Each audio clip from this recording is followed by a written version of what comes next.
찬송가 424장 같이 하십니다. 아버지의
영광을 영상 예배로 수요 예배를 모입니다.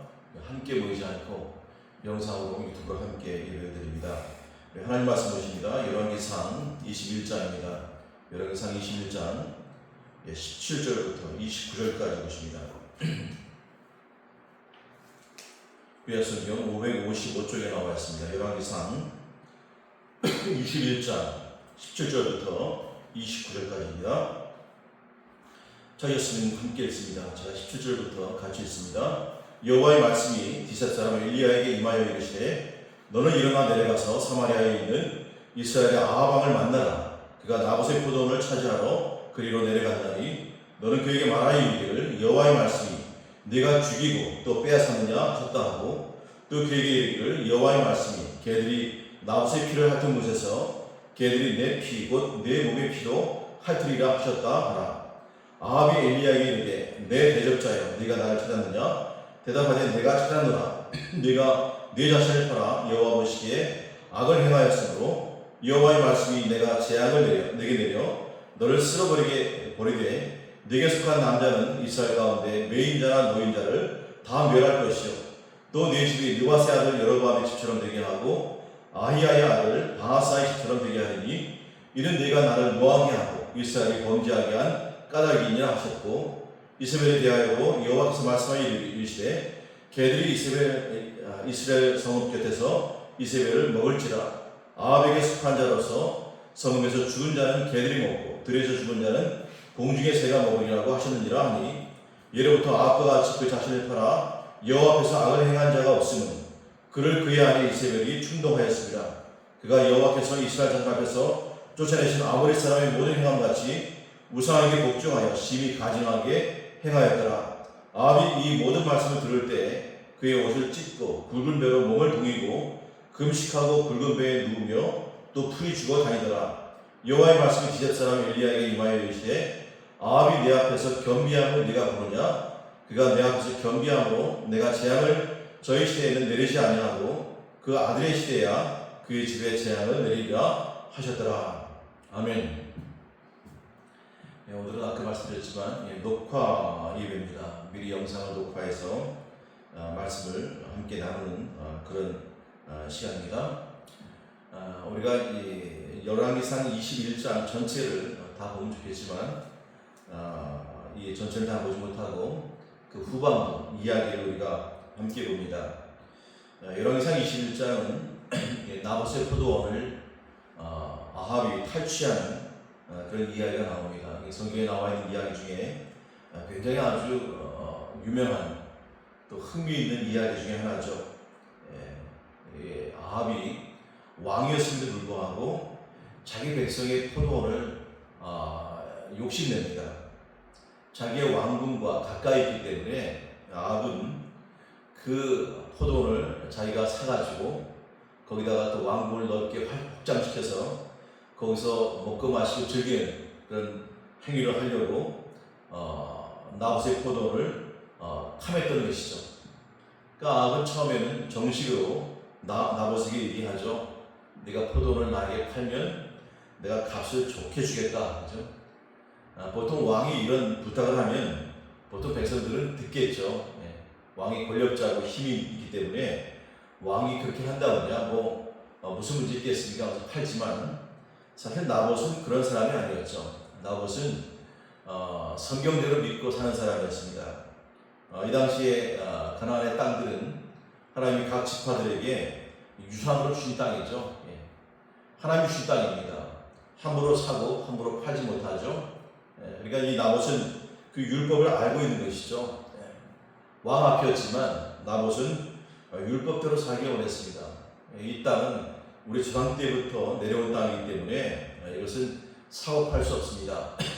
당신이 왕이라 할지라도 나는 그것을 팔 수 없습니다. 그러니까 아합이 나봇의 말을 듣고 어떻게 합니까? 왕궁으로 돌아가가지고 누워가지고 얼굴을 돌리고 식사를 하지 아니하죠. 예. 이 나봇의 모습을 보면 왕이지만 굉장히 소심한 사람이죠. 우리가 졸장부라고 그러죠. 예. 그 그릇이 안 되는 그런 사람을 우리가 졸장부라고 그러는데 이 아합이 굉장히 아주 그런 모습이죠. 그러니까 그게 누워있고 식사도 안 하는 이 아합의 모습을 보고 그의 아내 이세벨이 뭐라 그러니까 도대체 왕 왜 그러십니까? 왜 큰 왕이 식사를 안 합니까? 그러니까 아합이 자초지종을 얘기하지 않습니까? 그러니까 이세벨이 나서죠. 아니 왕이라 돼가지고 그 포도원 하나 얻지 못해가지고 그렇게 고민하고 근심하냐? 우리 지금 이겁니다. 너 당신 왕의 자격이 있느냐 하면서 굉장히 큰 소리 치는 이세벨의 모습이 나오죠. 결국 이세벨이 음모를 꾸미죠. 나봇을 죽이려고 음모를 꾸밉니다. 꾸며가지고 결국 나봇을 죽이죠. 오늘 본문에 나오지 않지만 나봇뿐만 아니라 나봇의 아들들까지 다 죽이고 그리고 그 포도원을 빼앗죠. 왜냐하면 이세벨이 나봇을 죽이기 위해서 열과 죄목이 뭡니까? 하나님을 모독하고 또 왕을 모독하고 왕을 배반하고 그런 식으로 해가지고 이 사람은 하나님의 율법도 범한 자고 또 왕에게도 대항한 자다. 몹쓸 사람이다. 죽여야 될 사람이다 해가지고 죽여버리죠. 참 참혹한 이야기죠. 그런 다음에 이세벨이 뭐라 그럽니까? 내가 문제를 다 해결했다. 내가 나봇을 처치했다. 그러니까 당신은 가서 그 포도원을 차지하면 된다 하고 하니까 아합이 일어나가지고 포도원을 차지하고 그리로 내려가는 그런 모습이 여기 나옵니다. 우리가 21장 전반부의 이야기를 짧게 요약했지만 정말 아합이 얼마나 한심한 사람인지 그리고 이세벨이 얼마나 사악한 여인인지를 우리가 볼 수가 있습니다. 10절의 이하의 말씀, 바로 그 다음 말씀이죠. 여호와의 말씀이 디셉 사람 엘리야에게 임하여 이르시되 너는 일어나 내려가서 사마리아에 있는 이스라엘 왕 아합 왕을 만나라. 그가 나봇의 포도원을 차지하러 그리로 내려간다니. 이런 엘리야에게 하나님 말씀이 임합니다. 어떤 말씀입니까? 하나님은 다 알고 있었죠. 아합과 이세벨이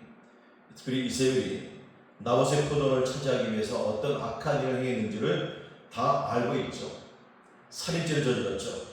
그리고 강제적으로 남의 재산을 빼앗았죠. 하나님께서 볼 때는 용서할 수 없는 그런 죄죠. 19절 보시면 하나님이 아합에게 얘기하죠.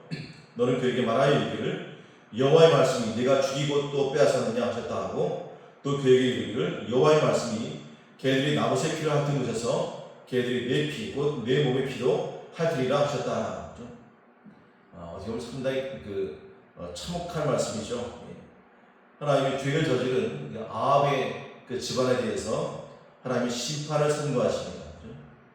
물론 이 나봇을 죽이는 이 일을 계획하고 실행한 사람은 누굽니까? 아합의 아내인 이세벨이죠. 그러나 이 심판 내릴 때는 아합 가문, 아합 집안에 심판을 내립니다. 하나님의 무서운 심판이죠. 예. 네가 죽이고 또 빼앗았느냐, 그죠?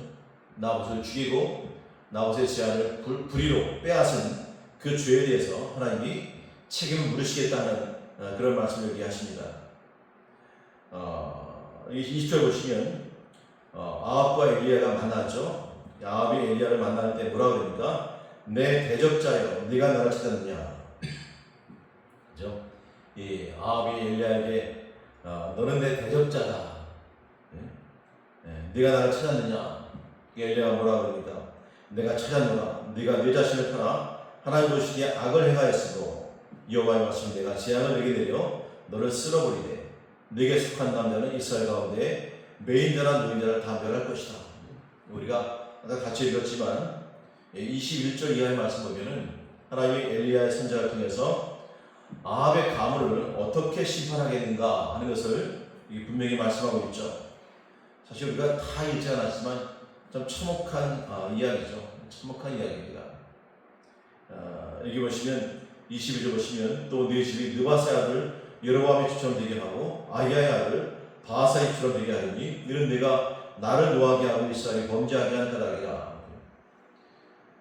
여러분, 하나님의 심판은 누구에게 임합니까? 바로 죄를 저지른 사람에게 하나님의 심판이 임합니다. 오늘 여기 보시면 하나님 뭐라고 보십니까? 아합뿐만이 아니라 아합 가문의 모든 사람을 다 죽여서 아합 왕가를 철저히 진멸하겠다는 그런 말씀합니다. 물론 죄는 이세벨이 지었죠. 이세벨이 지었지만 하나님의 그 책임을 누구에게 물으십니까? 바로 아합 왕에게 물으십니다. 우리가 볼 때 오늘 이 열왕기상 21장 전체를 쭉 보면은 아합은 별로 한 역할이 없습니다. 땅을 요구했다가 거절당하니까 왕은 들어와가지고 머리를 싸매고 자리에 누워가지고 고민하고 밥도 안 먹고, 그죠? 식음을 전폐하고 고민하는, 그죠? 그런 모습이죠. 근데 이세벨은 어떻습니까? 이세벨은 상당히 아주 사악한 여인이죠. 그런 남편을 보고 화를 내면서 분노하면서 왕이 돼가지고 그 땅 하나 차지하지 못한다고. 이세벨은 참 강교한 여인이죠. 이 나봇을 죽일 때 하나님의 율법을 이용합니다. 그죠? 율법을 이용해가지고 나봇을 죽이죠. 어찌 보면 우리가 볼 때는 아합보다 이 이세벨이 더 큰 죄를 저지른 것 같습니다. 근데 하나님은 뭐라 그럽니까? 하나님은 아합의 집안을 내가 멸하겠다, 이렇게 여기 선포를 하고 있습니다. 참 무서운 심판이죠. 일반 평상시에 뭐 이름도 알려져 있지 않은 사람들이 죄를 짓는 것에 대해서 하나님이 뭐 무시하지 않지만, 특별히 이렇게 왕으로서 책임 있는 사람들이 그 힘을 이용해가지고 권력을 이용해서 힘이 없는 사람들 핍박하고 억압하는 것, 여기에 대해서 하나님이 굉장히 아주 엄중하게 보신다는 것을 여기 말씀하고 있습니다. 특별히 여기 이세벨이 개에게 먹히는 끔찍한 죽음을 맞이할 것을 여기 예언하고 있죠. 사실 아합의 문제는 이세벨과 결혼하는 것이죠. 이세벨 같은 여인을 만나가지고 결혼하는 것이 아합의 문제였습니다. 우리가 북쪽 이스라엘 역사를 보면 아합 왕처럼 참 악한 왕이 없죠. 그 이유가 뭡니까? 바로 이세벨과 결혼했기 때문입니다. 이세벨의 영향을 받은 것이죠. 이방 우상신과 그 문화와 그 흐름들을 영향을 받아가지고 율법을 알고 있는 왕이 그 이세벨의 흐름에 휩쓸려가는 것이죠. 그러니까 하나님이 이 아합에게 아주 굉장히 아주 화를 내시고 분노하시죠. 여기 25절 보면 예로부터 아합과 같이 그 자신을 팔아 여호와 앞에서 악을 행한 자가 없으며 그를 그의 아내 이세벨이 충동하였습니다. 그가 여호와 앞에서 이스라엘 자손에게 앞서 쫓아내신 아모리 사람의 모든 행함 같이 우상에게 복종하여 심히 가증하게 행하였더라. 하나님은 굉장히 엄하시죠. 이 범죄에 대해서 하나님이 타협하지 않으십니다. 네가 이런 일을 저질렀기 때문에 나는 너를 심판하겠다, 이겁니다. 아무 죄도 없는 선한 나봇을 범죄자로 낙인 찍어서 죽여버리지 않았습니까? 그리고 또 포도원까지 차지합니다. 이건 말 그대로 잘못된 일이죠. 법적으로, 윤리적으로, 도덕적으로, 인간적으로 잘못된 일이고요. 이거는 하나님의 율법에도 하나님의 말씀에도 어긋나는 것입니다. 사실 사람과 사람이 서로 만나서 뭐 친구로 부부로 사는 것 굉장히 중요하죠. 또 의미가 있고요. 또 그렇게 할 수밖에 없습니다. 이 세상에 혼자 살아가는 사람 별로 없죠. 누군가를 만나야 됩니다. 또 친구로, 또 선배로, 후배로, 때로는 부부로 자식으로, 소위 말하는 그 인연을 맺는다고 그러죠. 그럴 때 서로 잘하는 것은 서로 격려하고 서로 권장해야 되지만 잘못하는 것에 대해서 어떻게 해야 됩니까? 서로 좀 깨우쳐줘야죠. 우리는 그런 생각합니다. 이세벨이 이런 음모를 꾸미고 나봇을 죽일 때 아합은 이스라엘 사람 아닙니까? 하나님의 율법을 아는 사람입니다. 아무리 악한 왕이라 할지라도 어릴 때부터 하나님의 율법을 몰랐겠습니까? 알았겠죠. 그러면 아합이 이세벨에 대해서 뭐라고 얘기해야 됩니까? 그렇게 하면 안 된다. 이 나라는 하나님의 법이 통치하는 나라다. 내가 명색의 왕인데 하나님의 율법을 어기면서 또 율법을 교묘하게 이용하면서 이런 범죄를 저지른 것은 하나님이 용서하지 않을 것이다. 당신 그렇게 하면 안 된다. 따끔하게 충고해야 되지 않습니까?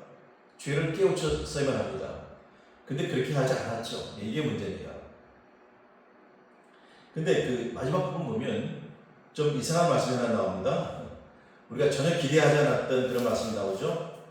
엘리야가 하나님의 말씀을 듣고 가서 아합 집안에 대해서 멸망을 선포합니다. 굉장히 호되게 엄중하게 심판을 얘기하죠.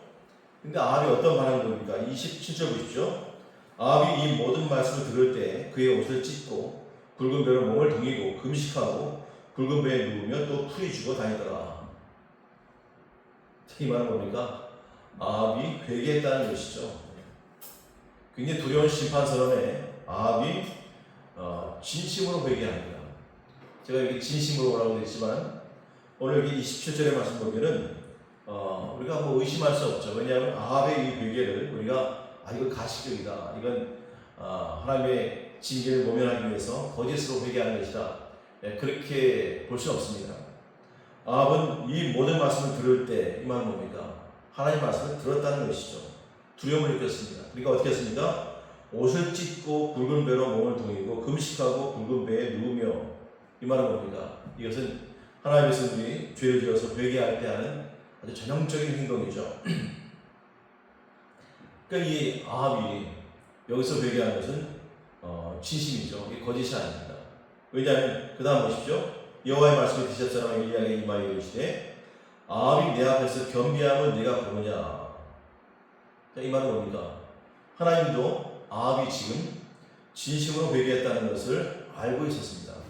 하나님이 속지 않으시죠. 누가 가식적으로 속을 안 그러고 겉만 회개하면 하나님이 속으시겠습니까? 안 속죠. 하나님이 거짓 회개에 속아 넘어가신 분이 아니죠. 그러나 오늘 말씀 보면 하나님이 있는 그대로 아합의 회개를 인정합니다. 아합이 내 앞에서 겸비함을 네가 보느냐. 이 말은 뭡니까? 아합이 하나님 앞에서 진심으로 두려움을 느끼고 회개했다는 것입니다. 하나님도 인정하시는 것이죠. 하나님 뭐라고 합니까? 그가 내 앞에서 겸비함으로 내가 재앙을 저희 시대에는 내리지 아니하고 그 아들의 시대에야 그의 집에 재앙을 내리리라 하셨더라. 자, 이 말은 뭡니까? 하나님이 엘리야 선지자를 통해서 하신 아합 가문에 대한 심판, 그 진멸에 대한 선언을 하나님이 유보하신 것이죠. 멸망시켜야 마땅한데 아합이 우리 생각에 그렇죠. 뜻밖의 회개하는 것이죠. 우리 이런 기대를 하지 않았는데 아합이 회개합니다. 그러니까 하나님이 어떻게 합니까? 하나님이 그 회개를 받아들이죠. 인정하십니다. 원래는 하나님이 즉각적으로 재앙을 내리려고 했는데 하나님이 어떻게 하십니까? 저의 시대에 아합이 살고 있는 시대에는 재앙을 내리지 아니하고 그 아들의 시대에야 그의 집에 재앙을 내리리라. 자, 이 말은 뭡니까? 재앙을 하나님이 포기하신 것이 아니라 유보하신 것입니다. 재앙을 그의 자녀 시대로 미루겠다는 것이죠. 이 말은 뭐냐면 아합의 자녀들 시대에 내가 반드시 재앙을 내리겠다 이 말이 아닙니다. 아합의 자녀들도 하나님 앞에서 이처럼 겸비하게 행하면 내가 재앙을 내리지 아니하겠다는 것이죠. 그 말입니다. 우리가 어떤 징계할 때 회초리를 잠시 부른다 그러죠. 그때 다시는 내가 안 때리겠다 그 말이 아니라 네가 올바르게 행동하고 선하게 행동하면 내가 너에게 재앙을 내릴 필요 없다. 네 자녀들도 마찬가지다. 내 자녀들도 잘만 하면 하나님 앞에서 겸비하고 올바르게 행동하면 내가 재앙을 내리지 않겠다는 그 의미입니다. 우리가 좀 생소하죠. 이 말씀 보면 좀 생소합니다. 아니 하나님이 왜 그러시지? 아합 같은 이런 집안에는 하나님이 당장 하늘에서 불을 내려가지고 다 쓸어버려야 되는데 하나님 어떻게 하십니까? 아합의 회개를 받아들입니다. 어떤 사람들은 아합의 회개를 악어의 눈물이다 이렇게 표현하는 사람도 있죠. 악어의 눈물, 그죠? 악어가 먹이를 잡아먹기 전에 뭐 눈물 흘린다고 그러죠. 뭐 불쌍한 척하고 속임수죠. 사실은 악어가 눈물 흘린다는 것은 속임수입니다. 근데 사실 이 본문에 나와 있는 아합의 모습은 그런 모습이 아니죠. 우리가 그 아합의 진정성을 여기 27절에 나와 있는 이 진정성을 우리가 그대로 인정할 수 있습니다. 아합은 이 순간 정말 두려웠던 것이죠. 두려우니까 그냥 엎드려가지고 옷을 찢고 굵은 면을 입고, 그죠? 금식하고. 이게 시오라고 그러는데 시오가 아닙니다. 하나님이 인정하셨죠. 중요한 건 바로 이겁니다. 하나님이 겸손히 회개하는 아합을 하나님이 용서하셨다는 것입니다. 그죠? 우리는 이런 용서를 기대하지 않죠. 하나님이 이 아합 같은 사람은 죽어 마땅합니다. 우리 그러지 않습니까? 근데 하나님은 그렇지 않죠. 우리가 하나님을 잘 모르는 사람들은 하나님이 늘 사람들 벌 주고 또 고통을 주고 낙심시키고 그런 걸 좋아하시는 줄 아는데 그렇지 않습니다. 여기 보십시오. 하나님이 심판을 내리기보다는 어떻게 합니까? 아합 같은 주인이 회개하고 하나님께로 돌아오는 것을 하나님이 기뻐하신다는 것을 여기 보여주고 있습니다. 하나님이 아합의 겸비함을 보고 그 집의 재앙을 유보하지 않습니다. 이게 재앙을 내리지 않겠다는 얘기 아닙니다. 재앙을 내리죠. 내리지만 너희들이 잘만 하면, 너희 후손들이 하나님의 길을 따라서 회개하고 돌이키고 잘만 하면 내리지 않겠다는 것이죠. 그러나 우리가 뭐 열왕기상 이야기를 쭉 보면 알 수 있지만 결국은 아합의 집안이 그의 후손에 이르러서 결국 멸망하죠. 여기 나와 있는 것처럼 하나님이 엘리야를 통해서 말씀하신 그대로 이루어지죠. 그대로 진멸당합니다. 하지만 하나님 원래의 계획은 뭡니까? 너희가 회개하고 돌이키고 하나님을 따라가는 한은 내가 심판을 내지 않겠다. 하나님 제일 좋아하는 것 중에 하나가 뭡니까? 주인이 회개하고 돌아오는 것. 이게 하나님 기뻐하신다는 것이죠. 오늘날 이 시대에 많은 분들이 하나님에 대해서 오해를 하고 있습니다. 왜 특별히 구약성경은 왜 이렇게 하나님이 심판하는 사람들을 죽이고 진멸하는 이야기가 나오냐? 난 무서워서 교회 못 다니겠다 하는 분들도 많이 있죠. 그러나 그게 전부가 아닙니다. 오늘 말씀 보십시오. 하나님은 기회를 줍니다. 하나님은 사람들을 통해서 경고하시죠. 선자들을 보내가지고 경고하십니다. 오늘 말씀도 마찬가지 아닙니까? 아합과 이세벨이 범죄했을 때 하나님이 어떻게 합니까? 그냥 물어보지도 않고 그냥 하나님 치십니까? 그게 아니죠. 하나님이 엘리야를 보내가지고 경고하십니다. 너 이러이러한 잘못 저질렀지. 너 이거 잘못된 거야. 이건 하나님 앞에서 큰 죄야. 너는 이 죄를 졌기 때문에 내가 너를 징계할 수밖에 없어. 얘기하지 않습니다. 근데 이 아합은 하나님의 징계를 목소리를 듣고 회개하죠. 하나님의 경고의 메시지를 듣고 회개하는 것입니다. 하나님 앞에 엎드리죠. 이게 기회죠. 사실은. 정말 끔찍한 사람들, 교만한 사람들은 하나님의 경고의 말씀을 하셔도 듣지 않죠. 얘기를 듣지 않습니다. 한 귀로 듣고 한 귀로 흘리죠. 또 하나님이 무슨 능력이 있다고 그러죠. 물론 하나님이 구약시대의 방식처럼 범죄했을 때 하나님이 직접 심판하시고 징계하시는 그런 하나님은 아닌지 모르지만 오늘날 구약식으로 하나님이 사람들을 이렇게 징계하고 쓰러지지 않죠. 사람들이 굉장히 안일합니다. 회개하는 걸 모르죠. 하나님은 멀리 떨어져 계시고 우리의 삶에 개입하지 않는 분으로 내가 어떤 짓을 저지르든 하나님은 그냥 가만히 지켜보고 계시지 가만히 계신 것으로 여깁니다.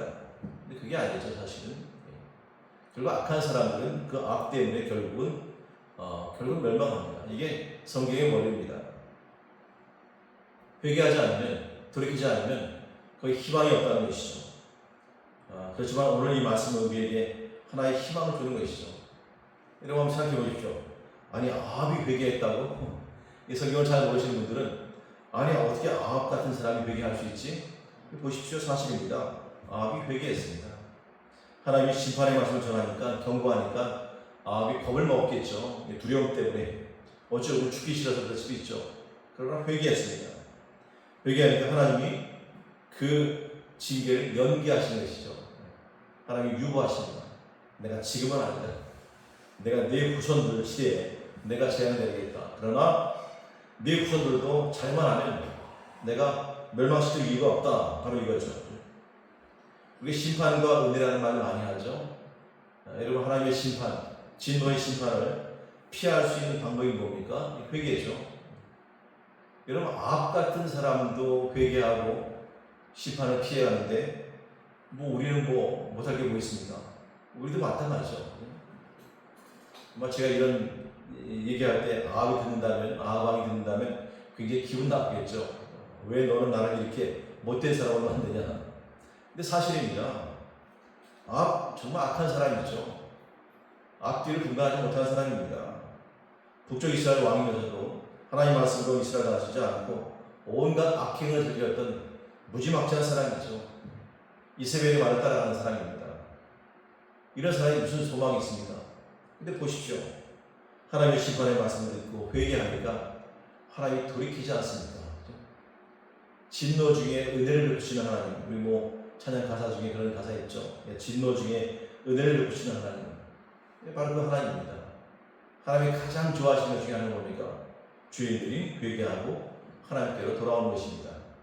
물론 우리가 이 아합의 이야기를 보면은 아합이 이 회개가 이 순간에는 진심으로 하는 회개일 수 있지만 사실 크게 보면은 아합은 또 본래의 자리로 돌아가죠. 본래 자리로 돌아갑니다. 결국 멸망하죠.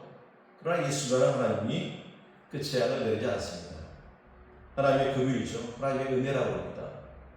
멸망받아 마땅한 사람이지만 그가 겸비하게 자세를 낮추어 하나님께 무릎 꿇고 엎드릴 때 하나님이 그를 용서하시고 그 심판을 하지 않는 이것이 바로 이 하나님의 은혜입니다.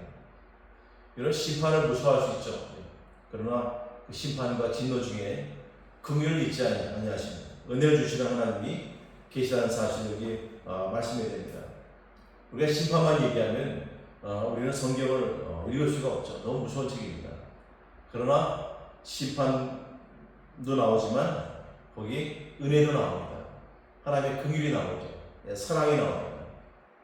하나님의 사람들을 못 때려서 안다라는 분이 아닙니다. 하나님은 원하시는 마음이 뭡니까? 사람들을 사랑하시죠. 가급적이면 죄를 짓지 않기를 원하는, 죄를 질 때 징계하지만 빨리 회개하고 돌아오기 원하는, 심지어는 아합도 이렇게 하나님의 은혜를 누렸다는 사실을 여기 말씀하고 있는 것입니다. 하나님 말씀으로 돌이키는 은혜죠. 이게 중요합니다. 우리가 예배 드릴 때마다, 기도할 때마다 회개하고 죄 지었습니다 이렇게 울고 난리 치지 못하지만, 그러나 분명히 우리 마음 가운데 하나님께서 말씀하실 때 우리 각자 개인적으로 돌이키는 게 있어야 됩니다. 회개하는 것이 있어야 되죠. 하나님께서 말씀으로 돌이키시는 그 은혜를 달라고 기도할 필요가 있습니다. 우리 같이 한번 기도하겠습니다. 기도하실 때 오늘 여기 하나님 말씀을 보시면서 아합도 회개했습니다. 아합도 하나님 말씀 듣고 회개했다는 사실을 주목해서 보시기 바랍니다. 하나님께서 말씀하실 때 그 말씀을 듣고 돌이키는 은혜를 달라고 우리 한번 같이 기도하시기 바랍니다. 기도하셨습니다. 하나님 그렇습니다. 우리가 볼 때 아합은 아무런 소망이 없는 사람이었습니다. 하나님의 말씀을 들을 가능성도 없는 사람이었습니다. 이방 여인 이세벨을 아내를 취해서 이스라엘을 우상의 국가로, 이스라엘을 그냥 이방 나라 국가처럼 만들어버렸던 장본이 바로 아합과 이세벨이었습니다. 우리가 볼 때는 그들에게 전혀 하나님의 은혜가 임할 수 있는 기회는 힘도 없는 것으로 보입니다.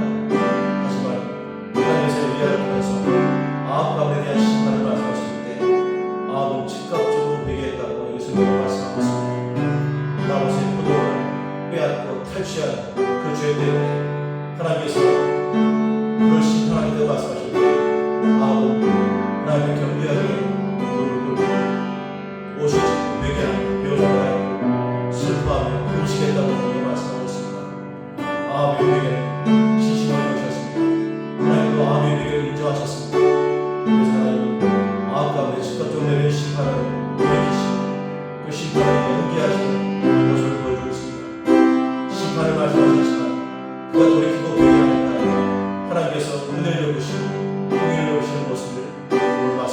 보여주고 있습니다.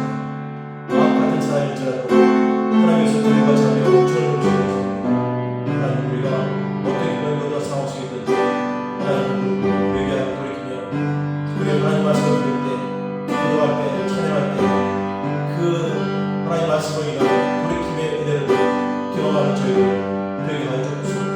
우리 목이 붓고 얼굴이 하나님 말씀 그만하는 것을 얼굴을 시켜드리고 우리가 그만해서 하나님 말씀을 듣지 않고 우리 고집대로 가다가 무너지는 의손자리에 빠지지 않고 하나님 기도하고 하나님께서 말씀하실 때 그 말씀을 듣고 돌이키는 은혜가 우리 비로소 앞에서 모든 순간의 가정들의 심령과 응답할 수 있도록 하나님 인도하여 주옵소서. 하나님께서 가장 기뻐하신 것은 죄인일지라도 죄를 저지를 수 없더라도 회개하고 돌이키는 것을 하나님이 가장 원하시고 기뻐하시는 하나님이 있습니다. 우리 매일매일 삶 가운데 하나님의 말씀을 말미암아 돌이키는 은혜를 경험하는 저희들 되게 하여 주옵소서.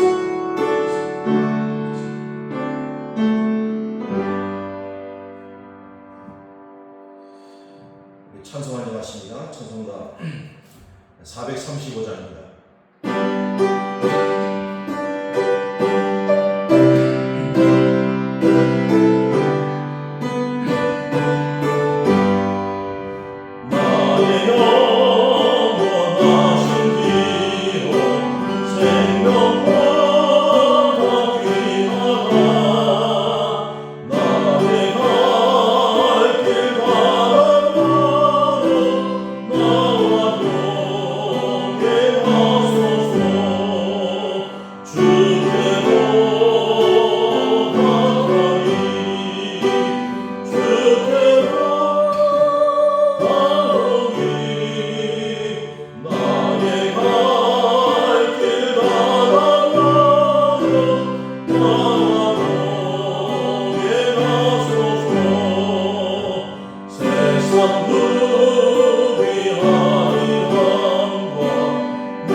우리를 구원하신 주 예수 그리스도의 크신 은혜와 하나님 아버지의 무한하신 사랑과 그님의 인도와 보호와 충만하신 심판 중에도 긍휼이 있지 아니하시고 은혜를 베푸시기를 기뻐하시는 그 하나님을 바라보며 매일매일 하나님 말씀을 통해서 돌이키는 은혜를 경험하길 원하는 모든 성도를 버리게 이제부터 영원토록 함께 계실지어다. 아멘.